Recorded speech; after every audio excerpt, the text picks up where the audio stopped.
नमस्कार. आपली संस्कृती या चॅनलवर आपल्या सर्वांचं सहर्ष स्वागत.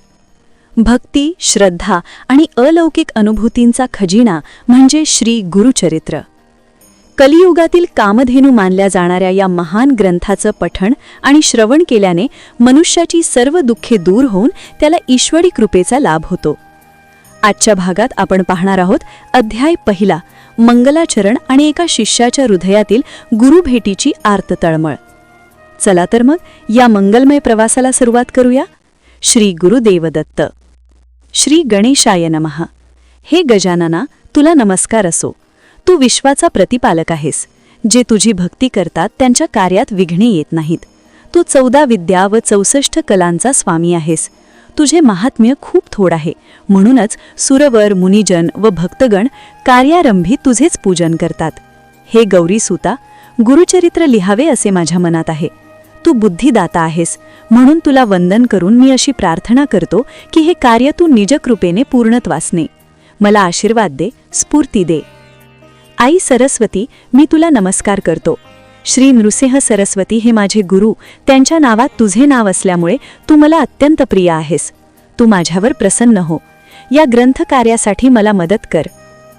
सृष्टी उत्पन्न करणारा ब्रह्मदेव, विश्वपालक श्री विष्णू आणि संहाराने सृष्टीचे नियमन करणारा शंकर या त्रिवर्गास नमस्कार.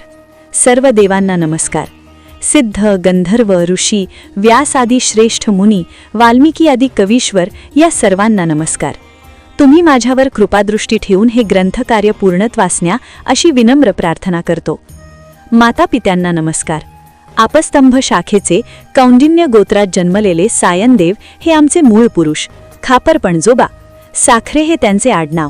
त्यांचे पुत्र नागनाथ, त्यांचे पुत्र देवराय व त्यांचे पुत्र गंगाधर हे माझे वडील. आश्वलायन शाखेचे काश्यप गोत्राचे चौंडेश्वरी यांची कन्या चंपा ही माझी आई. माझ्या वडिलांच्या नावापुढे सरस्वती हे नाव लावून मी मोठ्या आदराने सरस्वती गंगाधर असे नामधारण केले आहे. आमच्या कुळावर पूर्वीपासून श्री गुरूंची कृपा आहे. त्यांनीच मला श्री गुरुचरित्र लिहिण्याची आज्ञा केली आहे. श्री गुरूंच्या आशीर्वादाने हा ग्रंथ पूर्ण होईल अशी माझी श्रद्धा आहे. श्री गुरु नृसिंह सरस्वती म्हणजे दत्तात्रेयांचा अवतार. ज्यांना आपले व आपल्या पुत्रपौत्रांचे कल्याण व्हावे त्यांना हे गुरुचरित्र फलदायी होईल.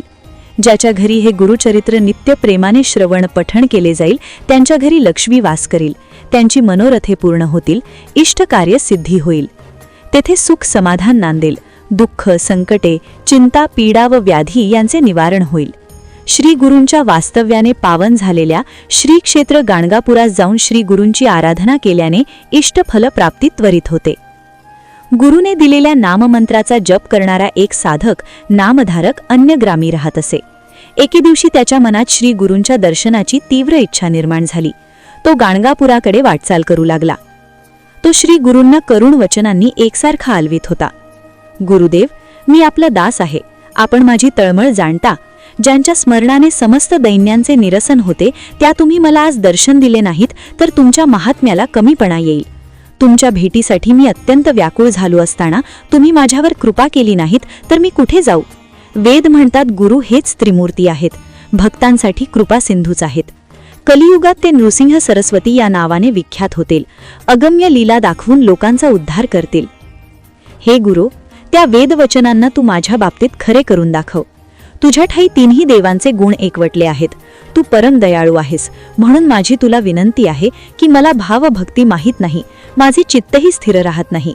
तरीही मला वेगाने पाव. माझ्यासाठी माता, पिता, आप्त, बंधू, स्वकीय सर्व काही तूच आहेस. हे गुरुदेवा, तू माझे कष्ट आणि माझे दैन्य हरण कर. तू सर्वज्ञ आहेस, मग माझ्या मनीचे दुःख तुला कळत नाही.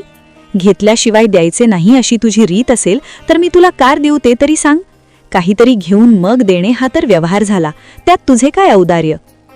हे नरहरी, माझ्यावर कृपा करणे तुला सहज शक्य असताना मला एवढा आटापिटा का करायला लावतोस. मी बालक तुझा सेवक आहे. त्याच्या बाबतीत एवढी कठोरता धरणे तुला शोभत नाही. तू माझ्यावर रागवला आहेस का. माझ्यावर कृपा करण्यासाठी एवढा विलंब का. तेव्हा नामधारकाच्या हृदयातील तळमळ जाणून गायीने वत्सासाठी पावावे तसे गुरुनाथ शिष्यासाठी धावले. त्यांच्या दर्शनाने शिष्याची तळमळ एकदम शांत झाली. त्याने गुरुचरणांवर मस्तक ठेवून त्यांना वंदन केले. श्री गुरूंची भेट झाल्याने त्याला खूपच हर्ष झाला होता. त्याच्या हृदयात श्री गुरूंची मूर्ती स्थिरावली होती. तर हा होता श्री गुरुचरित्राचा पहिला अध्याय.